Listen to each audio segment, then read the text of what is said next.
बिस्मिल्लाहिर्रहमानिर्रहीम। अस्सलामुअलैकुम dear students, welcome to Photon Academy. हम क्लास 9 की फिजिक्स की जो न्यू बुक है उसका चैप्टर नंबर 2 स्टडी कर रहे हैं, काइनेमेटिक्स। प्रीवियस लेक्चर के अंदर हमने स्टडी किया था long question gradient of speed time graph, और उसमें हमने प्रूव किया था कि जो स्पीड टाइम ग्राफ का ग्रेडियंट जो कि स्लोप होती है वो किसके इक्वल आती है, average acceleration of the body. और इसका प्रूफ जो है वो एक लॉन्ग क्वेश्चन है। सिमिलरली हमारे पास नेक्स्ट भी ये एक लॉन्ग क्वेश्चन है, area under speed time graph. और ये जो area under speed time graph होता है उसको हमने प्रूव करना होता है कि ये किसके इक्वल है, distance covered by the object. ठीक है, ये लॉन्ग क्वेश्चन है।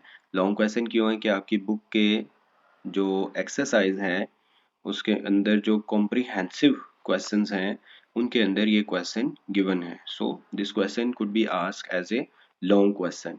सो इसमें देखें क्वेश्चन क्या है, prove that area under speed time graph is equal to distance covered by an object. ठीक है, तो अगर आपको ये लॉन्ग क्वेश्चन पूछा जाता है तो आपने फिर इसको किस तरह से अटेम्प्ट करना है। आपकी बुक के ऊपर जहाँ पे ये टॉपिक लिखा हुआ है उसके अंदर बेसिकली हमारे पास दो केसेस हैं।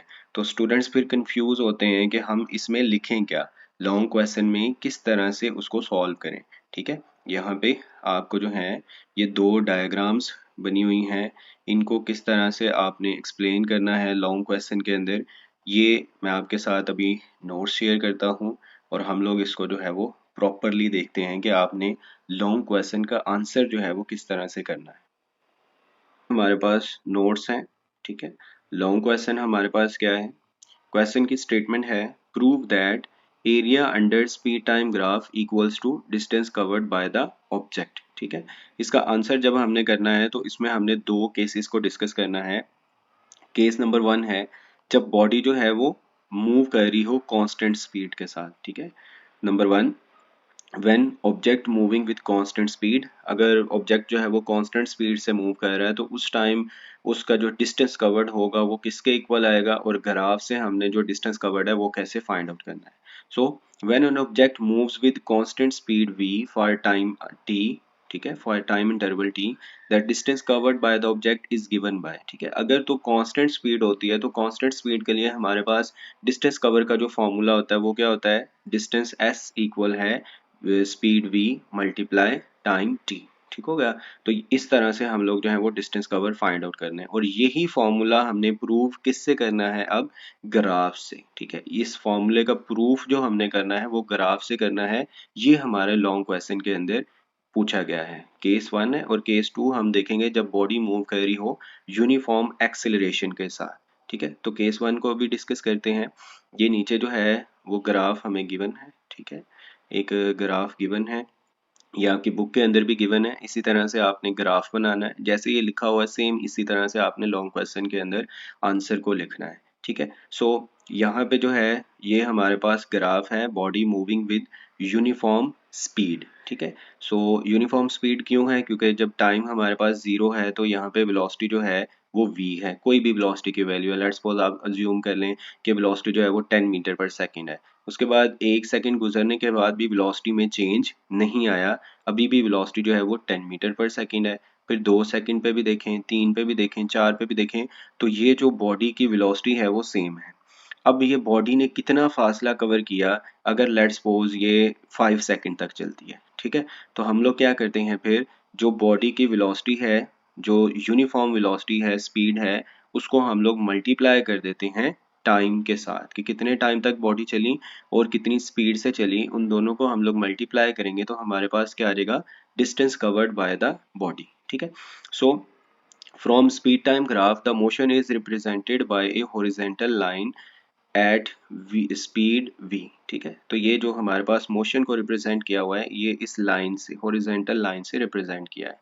अब the area under this graph forms a rectangle with base t। ठीक है, अब ये जो है ये हमारे पास ये जो आपको शेडेड एरिया नजर आ रहा है ये एक रेक्टेंगल बना रहा है। ठीक है, रेक्टेंगल हमारे पास ऐसी शेप होती है जिसकी लेंथ और विड्थ जो है वो सेम नहीं होती। ठीक है, तो यहाँ पे अगर आप देखें तो ये इसकी लेंथ बन रही है। ठीक है, ये बेस बन रही है। ठीक है, और साथ में ये इसकी जो है वो हाइट है। अब हाइट किसके इक्वल है, हाइट इक्वल है वेलोसिटी के। ठीक है, ये जो है ये हमारे पास रेक्टेंगल की हाइट है, और हाइट हमारे पास किसके इक्वल है, वेलोसिटी के। सिमिलरली इसकी जो बेस है ये हमारे पास किसके इक्वल है, टाइम के। तो वेलोसिटी को जब हम टाइम से मल्टीप्लाई करेंगे तो ये जो है ये हमारे पास रेक्टेंगल का एरिया आ जाएगा, और ये एरिया फिर किसके इक्वल आएगा, हमने ऊपर लिखा है कि अगर वेलोसिटी को टाइम से मल्टीप्लाई करें तो क्या आता है, distance covered. So the area under this graph forms a rectangle with base t time and height v speed. The area of the triangle is, अब इस ट्रायंगल का एरिया हमारे पास क्या आएगा, ट्रायंगल के एरिया का फॉर्मूला होता है बेस मल्टीप्लाई हाइट, ठीक है। तो अभी मैंने आपको बताया कि जो हमारे पास यहाँ पे गिवन ग्राफ के अंदर बेस जो है ये हमारे पास उसकी बेस है और ये हाइट है, जो रेक्टेंगल है उसकी ये बेस है और ये हाइट है, ठीक हो गया।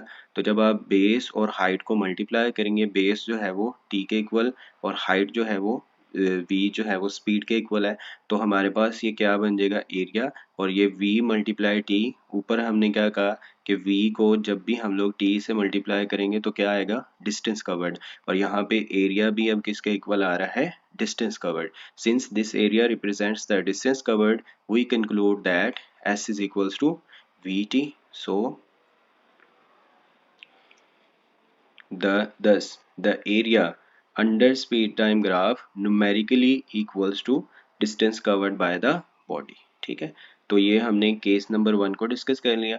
अब जो हमारे पास सेकंड केस था, जब बॉडी जो है वो यूनिफॉर्म एक्सेलरेशन से मूव करेगी तब हमारे पास एरिया किसके इक्वल आएगा और डिस्टेंस कवर्ड के इक्वल किस तरह से होगा वो हमने प्रूव करना है। Now consider an object that starts from rest. एक जो है वो समझ लें कार है, वो मूव कर रही है और पहले उसकी वेलोसिटी जो थी वो 0 थी, and accelerates uniformly to a velocity v in time t। The average speed of the object is given by, ठीक है। तो उसकी जो एवरेज स्पीड होती है, एवरेज स्पीड क्या होगी, शुरू में स्पीड क्या थी, 0, रेस्ट से शुरू हो रही थी, बाद में जो है अगर उसकी वेलोसिटी जो स्पीड है वो हमारे पास v होगी है, तो एवरेज क्या होगा इसका, पहले 0 लास्ट पे v, तो हम दोनों को ऐड करके 2 पे डिवाइड करेंगे तो वो हमारे पास एवरेज आ जाएगी। तो एवरेज उसकी जो वेलोसिटी है वो हमारे पास आ जाएगी 0 प्लस v मतलब v/2, ठीक हो गया। तो ये जो है ये उसकी एवरेज स्पीड होगी, और एवरेज स्पीड को अगर हम टाइम से मल्टीप्लाई कर दें तो फिर भी हमारे पास क्या आ जाएगा, डिस्टेंस कवर्ड, ठीक है। सो डिस्टेंस कवर्ड हमारे पास फिर किसके इक्वल होगा, average speed multiply time. Average speed कितनी थी, v/2, उसको टाइम से मल्टीप्लाई करें तो हमारे पास आ जाएगा डिस्टेंस कवर्ड। ये तो हमें जो फॉर्मूलाज हम जानते हैं उनसे हमने निकाला है। अब हमने इस ग्राफ का area under this velocity time graph find out करना है, तो वो भी हमारे पास जो है वो डिस्टेंस कवर्ड के ही इक्वल आएगा। कैसे आएगा देखें, तो ये जो चीज़ हमारे पास बन रही है ये एक हमारे पास आ रही है ट्रायंगल ओ ए बी, ठीक है। अब इस ट्रायंगल की ये जो ए बी है ये हाइट है, ठीक हो गया, ये इसकी हाइट है और ये इसकी बेस है, ठीक हो गया। तो हमारे पास जो एरिया ऑफ ट्रायंगल होता है वो किसके इक्वल होता है, half into base multiply height, ठीक है। सो यहाँ पे आप देखें, in speed time graph this motion is represented by a straight line increasing from 0 to v, thus the area under this graph forms a right angled triangle with base t and height v, ठीक है। Speed this the area of rectangle is, अब rectangle का area का formula हम लोग लगाएंगे, और rectangle का जो एरिया होता है वो किसके इक्वल होता है, half multiply base into height.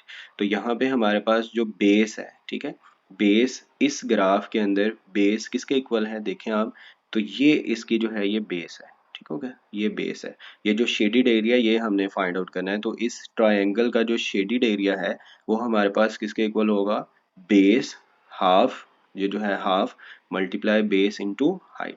तो बेस जो है वो टाइम t के इक्वल है और जो हाइट है वो v के इक्वल है, ठीक हो गया। तो यहाँ पे हम लोग जो है बेस इंटू हाइट का जब फॉर्मूला लगाएंगे तो half multiply time t and v, जो t है वो बेस है और हाइट जो है वो b है। Since this area represent the distance covered we conclude that s is equals to half v into t, ठीक हो गया। तो ये भी जो है ये भी किस चीज़ को रिप्रेजेंट कर रहा है, area under velocity time graph, ठीक है।